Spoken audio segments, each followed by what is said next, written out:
Começa agora o Saber Direito Debate. Hoje nós vamos conversar com o professor Flávio Milhomem, ele que é professor e também promotor de justiça do Ministério Público do Distrito Federal e Territórios, professor de Direito Público e mestre em Ciências Jurídico-Criminais.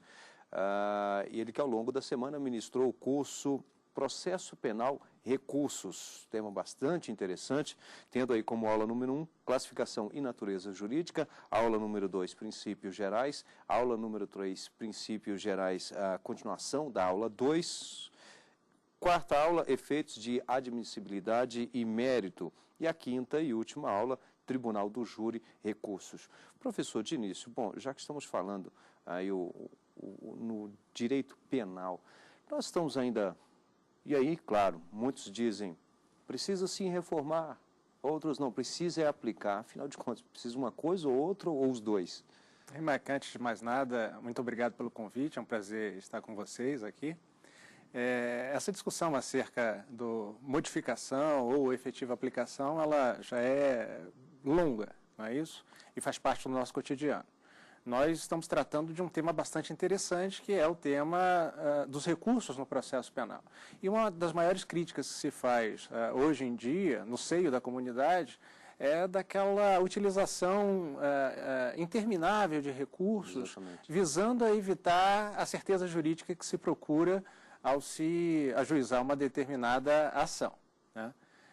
A ação justamente visa obter uma solução, e essa solução ela é eternizada por meio de recursos. A utilização indiscriminada de recursos configura abuso de direito, inclusive reconhecido pelos tribunais superiores, o Supremo Tribunal Federal, o Superior Tribunal de Justiça. E me parece que uma tendência, claro, que será objeto de alteração legislativa, é a redução da possibilidade de recursos em relação às decisões de primeiro grau. Isso, acredito que já vem sendo realizado por meio da adoção das chamadas súmulas vinculantes. Uma vez que, ao se sumular o entendimento jurisprudencial dos tribunais superiores, você, tanto que... traz parâmetros, traz elementos norteadores que evitariam e evitam o excesso de processo que hoje se encontram nos órgãos revisores, né, nos órgãos colegiados.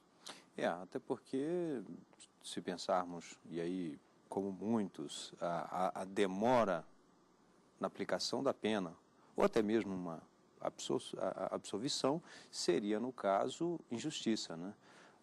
Agora, nesses casos, o senhor defende o que também? Que há muitos recursos, porque isso se trata justamente, nós vamos esbarrar em outras áreas, que vai se tratar da investigação, e aí em alguns casos pode haver falhas ou não, mas enfim, isso vai ser decidido lá pelo juiz, e claro, eu acho que ninguém fica ali na primeira instância, todo mundo tende sempre a subir, culpado ou não, pelo menos digamos que a ter aquilo que ele acha que seria a pena correta, né? Os advogados costumam dizer que, na verdade, você não vai ali, às vezes, defender uma pessoa que foi um estuprador ou alguém, um assassino e tal, mas sim que seja aplicada a pena correta. O senhor também entende que há um excesso de possibilidades recursais? Quando se fala em recursos no processo penal, tem-se em choque dois princípios que norteiam o direito como um todo. De um lado você tem o chamado princípio da justiça, e de outro lado a certeza jurídica, né? De acordo com o princípio da justiça, entende-se que quanto mais se examina uma determinada decisão, mais próximo se chega àquela justiça ideal, não é? A que se pretende a dar certeza à solução àquele determinado fato. Mas, de outro lado, você tem a necessidade de solucionar um determinado problema, um problema fático, ou um problema que envolva a correta interpretação do ordenamento jurídico. E isso envolve, por outro lado, a questão da celeridade, da economia processual. Como compatibilizar essas duas necessidades? O reexame necessário da decisão, se buscando a decisão que é justa, não é isso? Porque eu acredito que não se trata de um termo relativo, mas absoluto, né? Não há algo que seja mais justo do que o outro, ou é justo ou não é. Não é. E aí se busca a justiça por meio do reexame. E, de outro lado, você tem a necessidade própria do sistema judiciário de solucionar, e solucionar rápido, porque justiça tardia corresponde à ausência de justiça, como nós já falamos agora há pouco. Acredito sim que a solução é de limitação de recursos. O Brasil, ao fazer isso, ele não estará se afastando dos países de tradição democrática, ao contrário, ele estará se aproximando no sentido de trazer segurança jurídica. É claro que, quando se fala em recursos no processo penal, você envolve um direito fundamental que só perde importância para a própria vida, que é o direito de liberdade.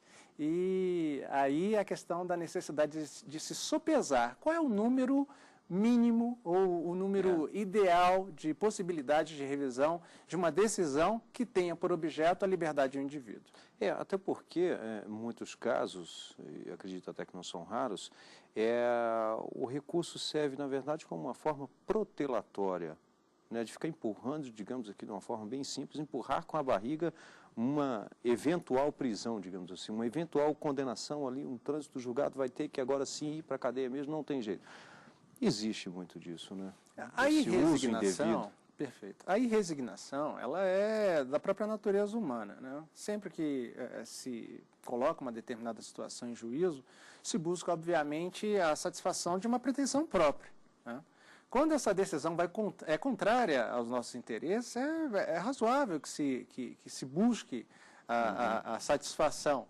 E isso é utilizado de maneira técnica pelos advogados, né, ou pelas partes no processo penal, não se pode excluir também a participação do Ministério Público nesse sentido, visando a satisfação das suas pretensões. De um lado, o Ministério Público com o exercício do poder punitivo do Estado, do outro lado, o advogado constituído querendo garantir o direito fundamental de liberdade do seu cliente.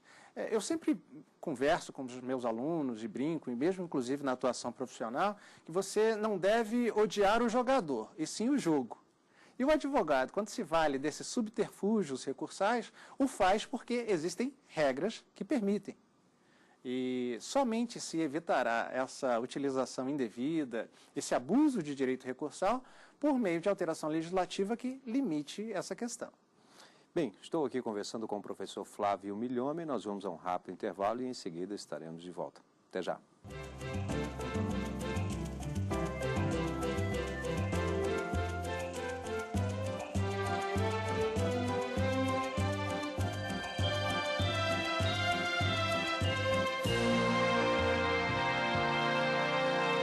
Estamos de volta com o Saber Direito Debate, hoje conversando com o professor Flávio Milhomem, que ao longo da semana ministrou o curso no Saber Direito Processo Penal Recursos, tendo como aula número 1, Classificação e Natureza Jurídica, aula de número 2, Princípios Gerais, aula 3, Princípios Gerais, digamos que parte 2, é uma sequência, uma continuação da aula número 2, a quarta aula, Efeitos de Admissibilidade e Mérito, e a quinta aula, Tribunal do Júri Recursos. Professor, nós estamos falando, claro, aqui ao longo do programa sobre recursos, mas todo caso cabe recurso? Nem toda decisão admite recurso pela sua própria natureza. Em relação a alguns atos judiciais, que são aqueles atos judiciais de expediente, que visam a fazer com que o caminho, com que o processo caminhe para frente, né, que é a própria origem do termo, é procedere, né, é caminhar para frente. Isso foi objeto, inclusive, de discussão no plenário do Supremo Tribunal Federal durante a votação da ação penal número 470 do mensalão. E eles não têm cunho decisório. E aquela decisão judicial, ou aquele ato judicial de cunho meramente administrativo, via de regra, não admite recurso. Outras questões que, embora tenham um cunho decisório, também não admitem recursos fora das hipóteses previstas em lei. São as chamadas decisões onde o recurso deve necessariamente ter uma fundamentação vinculada. E aí nós poderíamos citar como exemplo o chamado recurso em sentido estrito e também o recurso contra decisões do Tribunal do Júri e também em relação aos chamados recursos extraordinários lato sensu, como o recurso especial e o recurso extraordinário propriamente dito. Suscitou um ponto interessante, que é a questão do recurso contra a decisão do Tribunal do Júri. Quando vem aquele pedido, por exemplo, para anulação, né? Nesses casos, o que tem sido adotado? Não há jurisprudência nesse sentido, né? Há a possibilidade de anulação do julgamento perante o tribunal do júri. Ordinariamente, quando se fala em anulação no julgamento do tribunal do júri, se fala por decisão dos jurados que é manifestamente contrária à prova dos autos, ou seja, é aquela decisão que está dissociada do conjunto probatório levado à discussão. Existe prova da materialidade do crime, ou seja, há um corpo, e esse corpo teve a sua morte constatada por laudo pericial. Existe prova suficiente da autoria, que afasta tão somente a suspeita e torna certa a autoria delitiva, imputando àquele indivíduo o delito de homicídio, e mesmo assim os jurados, por estarem submetidos à sua própria convicção, decidem por absolver o acusado. Nesses casos, há a possibilidade de se anular o julgamento, submetendo o acusado a novo julgamento. E aí nós temos a possibilidade de um segundo julgamento. O que é mais interessante no júri é que, além do segundo julgamento, nada obsta que, porventura, se consiga um terceiro julgamento. Claro que, a partir do momento que se anule aquele segundo julgamento com base num outro fundamento. Como, por exemplo, um erro do juiz de direito na fixação da pena, e aí nós teríamos um novo julgamento que caracterizaria essa pluralidade de discussões da responsabilidade penal do acusado, sendo que um não guarda relação com o outro, no sentido de que os jurados serão sempre independentes e votarão sempre de acordo com a sua convicção. Agora, um recurso ele não pode prejudicar, no caso, ao próprio recorrente, né? Não. Quando se o que está estabelecido é dali para menos, não para mais. Quando alguém busca a revisão da sua situação por meio de recurso, ele visa uma melhora. Ninguém vai recorrer para ter a sua situação piorada. E isso é uma garantia jurisprudencial. É a chamada proibição da reformatio impégios, a reforma ou a revisão para pior. Ele sabe que, ao recorrer, o pior que pode acontecer é manter a decisão que foi combatida, não é isso? Mas a esperança de que aquela decisão não subsista e ele obtenha uma situação melhor. Em termos objetivos, a título de exemplo, alguém que é condenado a uma pena de 5 anos vai querer ou não ter pena nenhuma ou ter uma pena diminuída, sendo que o máximo que pode acontecer, no sentido de se prejudicar, é que seja mantida a decisão original, ou seja, a pena de 5 anos. A não ser o caso inverso, ou seja, não mais o recorrente, mas a outra parte. Perfeito. A outra parte, ao recorrer, e aí a gente está lidando com uma acusação, o Ministério Público de um lado, nos casos de ação penal pública incondicionada, e de outro lado o acusado, a acusação pode recorrer sim para solicitar, ou no caso de absolvição, a condenação, ou no caso de já condenação existente, uma pena maior, e dessa maneira aquele que foi condenado poderá ter a sua situação alterada para pior. Um outro aspecto, no entanto, é que muitas vezes ele pode também se beneficiar do recurso da parte contrária. O Ministério Público pode recorrer de uma determinada condenação e o tribunal pode levar em consideração uma situação que não foi verificada pelo juiz de primeiro grau, como, por exemplo, uma nulidade absoluta não considerada, e dessa maneira beneficiar o acusado. É a chamada reformatio in melius, que é o contraponto à proibição da reforma para prejudicar. Professor, inicialmente nós temos aí alguns conceitos do que é o recurso, e aí, até onde eu sei, nós temos 3 correntes doutrinárias aí nessa linha de raciocínio de que seria. Quais são essas 3 correntes? Por exemplo, uma trata de que o habeas corpus não seria exatamente, não estaria dentro dessa classificação de recursos, né? Bem, o recurso é um meio de impugnação de uma decisão judicial. Basicamente, ele se caracteriza pela manutenção da relação processual, dando sequência à relação processual iniciada com oferecimento da ação, citação do acusado, sentença e posterior revisão, que se pretende junto ao órgão revisional, não é? E, por sua essência, ele impede o trânsito em julgado da decisão, ou seja, possibilita uma revisão, evitando dessa maneira a formação da coisa julgada. Já as chamadas ações impugnativas, que têm uma natureza autônoma, elas criam uma nova relação processual, diferente daquela relação processual anterior criada pelo oferecimento da ação penal, né? Podemos citar como exemplos de ações impugnativas o habeas corpus, o mandado de segurança contra ato judicial e mesmo a revisão criminal. Bem, como um ponto ele não é um segmento natural da coisa, ele não, foge para ele é um caminho paralelo. É um caminho paralelo de revisão de uma decisão judicial. E, basicamente, se nós pudéssemos trazer um ponto de diferenciação, nos recursos se evita o trânsito em julgado, não é isso? E nas ações impugnativas, elas ocorrem ordinariamente após o trânsito em julgado da decisão. Eu digo ordinariamente porque se refere à questão da revisão criminal. O que não impede que elas sejam utilizadas mesmo antes do trânsito em julgado, quando em jogo o direito fundamental de liberdade. E aí nós temos a seara natural de atuação do rito constitucional, que é o habeas corpus, de tradição secular. Bem, estou aqui conversando e tenho a satisfação dessa conversa, de participar desta conversa com o professor Flávio Milhomem, ele que ao longo da semana ministrou o curso Processo Penal Recursos. E nós vamos a um rápido intervalo e em seguida estaremos de volta. Até já.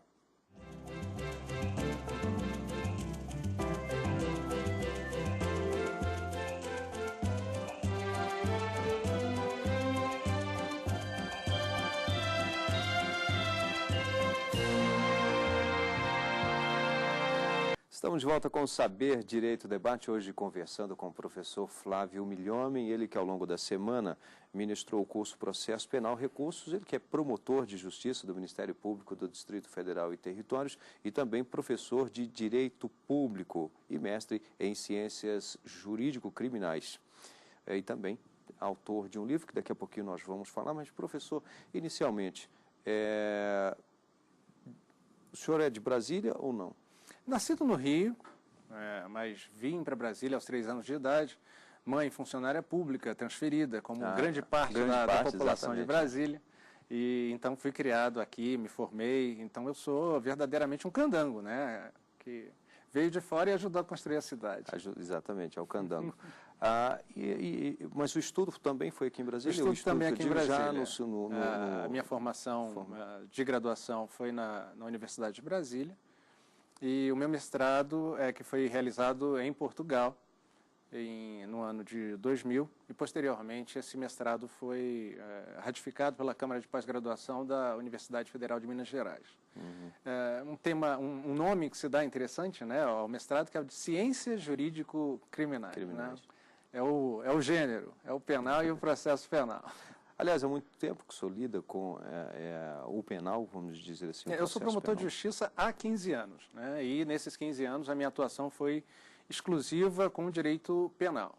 Inicialmente no Tribunal do Júri, depois atuando nas promotorias criminais específicas, trabalhei com entorpecentes durante vários anos e agora sou titular da 3ª Promotoria de Justiça Criminal de Brasília.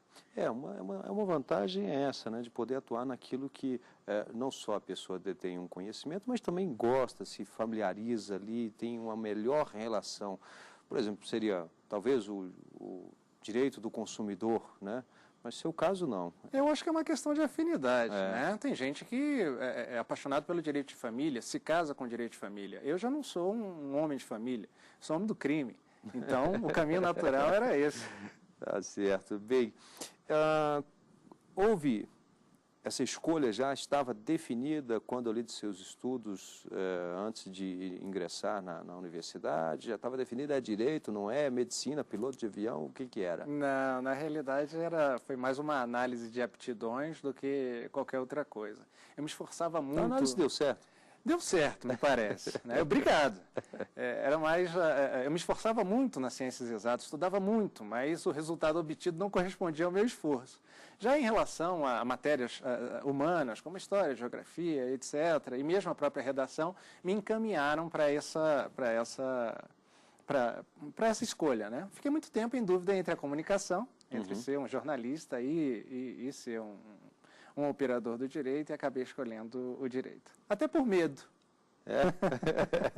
Ficou do outro lado agora. Do outro lado. Tá certo. E quanto ao ingresso na carreira pública, quando do concurso? Também já saiu dos estudos ou não? Já tinha essa ideia de ser promotor? Não tinha? Quando saí da faculdade, já sabia que ia seguir a carreira pública. Quanto a isso, não há dúvida, né? Então, quando saí da faculdade, ou durante a faculdade, eu já era servidor do Tribunal de Justiça do DF, desde os 19 anos de idade, e onde tive a oportunidade de trabalhar com excelentes juízes que me ensinaram muito e que hoje são desembargadores, e também com a ministra Fátima Nancy Andrighi, que hoje é ministra do Superior Tribunal de Justiça, à época desembargadora do Tribunal de Justiça do DF, que, referindo-me à ministra, gostaria muito que eu fosse juiz de direito, mas para desgosto dela, eu fiz o concurso para o Ministério Público e passei em terceiro lugar, tinha 24 anos, e não senti necessidade de buscar outra colocação porque me encontrei. São aquelas eventualidades, a sorte, a coincidência na vida que colocam a gente no lugar certo sem que a gente soubesse que era ali que a gente queria estar. Professor, eu vou aproveitar e aí fazer uma pergunta bastante pessoal. Já que sua experiência como promotor, e agora vamos colocar essa hipótese, se o senhor hoje resolvesse então passar para o outro lado e ser o juiz, o outro lado que eu digo apenas na função, claro, todos estão aí lidando com a aplicação da lei. Só diria que teria aí uma carga de experiência bastante, digamos, boa para atuar aí então como juiz? Eu acho que essa discussão envolve a questão dos requisitos necessários para se exercer uma função pública como agente político. Isso é o ponto principal de discussão. Seja como advogado, seja como promotor de justiça, seja como juiz. Hoje, o critério é a chamada experiência jurídica, salvo engano, são 3 anos, na maioria dos concursos, de experiência. É importantíssima essa experiência, principalmente na advocacia. E eu falo isso porque, ordinariamente, nós somos tomados por reclamações de advogados que são essenciais à administração da justiça, né, ao dizer o direito a um determinado concreto, juntamente com o promotor de justiça e o juiz do direito, e são muito desrespeitados. E, muitas vezes, esse desrespeito vem da pessoa que não conhece a realidade do advogado, né?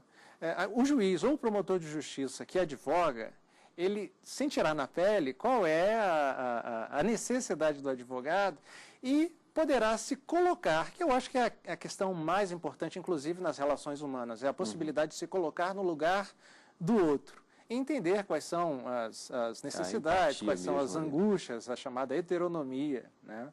A psiquiatria trata muito disso para a identificação também de questões psicossomáticas. Então, se você consegue se colocar no lugar do outro, o juiz se coloca no lugar do advogado, ou no lugar do promotor, e o promotor se coloca no lugar do juiz e do advogado, dessa maneira se consegue um trabalho que é efetivo, produtivo, onde se busca o interesse da comunidade e se respeita o direito daquele que está sendo submetido a um processo criminal.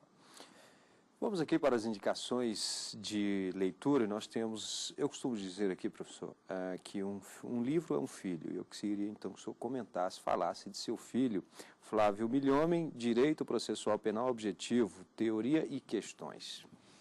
Essa questão é muito interessante, Rimac, eu agradeço essa comparação, porque justamente a ideia do livro surgiu a partir da gravidez da minha mulher, e do nascimento do meu filho, do Pedro Milhomem. E foram projetos assim simultâneos, né? E todos os dois, por sorte, me trazem muita satisfação. O Pedro, porque é uma razão hoje de existir, né? Ser pai realmente transcender. E em relação ao livro, a possibilidade de você dividir um pouco do seu conhecimento com as pessoas, com aqueles que buscam uma melhor colocação profissional ou que pretendem simplesmente uma atualização. Esse livro surgiu de um convite. A editora Leia é uma editora portuguesa que está entrando no país e agora começando com a edição de livros técnicos. E essa oportunidade permitiu com que eu contribua, por exemplo, para a cooptação de novos colegas no Ministério Público ou para ajudar na formação, quem sabe, de novos juízes, se é que isso é muita pretensão, mas eu acredito que o livro se preste a isso.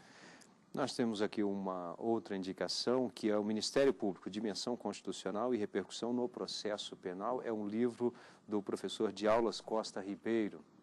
Bem, em relação ao livro do professor de aulas Costa Ribeiro, que é uma figura pública conhecida pelas suas fortes posições ideológicas, eu entendi que, sob o ponto de vista da discussão do processo penal, ele é muito importante a partir do momento que caracteriza a posição correta do Ministério Público na atuação no processo. O professor de aulas tem uma larga experiência com direito comparado, no direito europeu, e para todo aquele que quer conhecer o Ministério Público a fundo, para discutir quais são as suas atribuições, para chegar à conclusão se o Ministério Público deve ou não ter o poder de investigação, ou se deve ou não ter reduzida essa capacidade de atuação por meio do Congresso Nacional, eu indico o livro do professor de aulas Costa Ribeiro, que, antes de mais nada, é uma referência pessoal.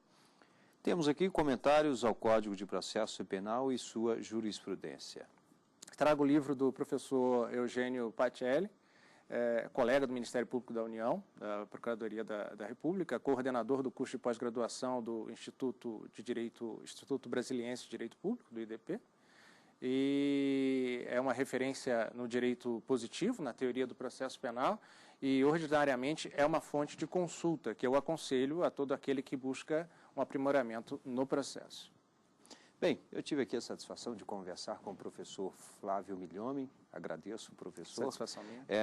Ele que ao longo da semana ministrou o curso no Saber Direito, Processo Penal e Recursos. Lembro que você pode participar do programa, o nosso endereço é saberdireito@stf.jus.br e o programa está disponível também na internet. O endereço é www.youtube.com/saberdireitodebate. Obrigado e até o próximo encontro.